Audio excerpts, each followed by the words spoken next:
तर धनंजय मुंडे यांना सह आरोपी करण्याची मागणी मराठा आंदोलक मनोज जरांगेंनी केली आहे।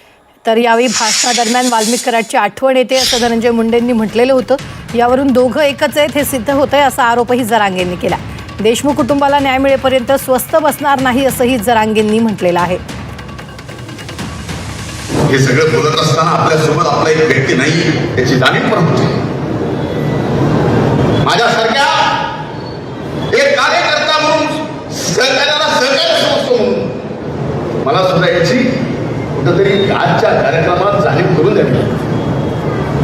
काय चुकलं काय नाही ते बघेल। तुला आठवण कोणाची यावा कोणाची नाही यावा, एका क्रूर हत्याराची तुला आठवण यायला लागली म्हणजे तू सुद्धा क्रूराच याचा अर्थ तू सिद्ध केलं की तुम्ही दोघंही एक आहेत। म्हणून मी वारंवार सांगतो याला सह आरोपी करा। फडणवीस साहेब तुम्हाला वातावरण बिघडू द्यायचं नसेल, अजितदादा तर वयालाच गेलेला माणूस झाल्यावर झालाय।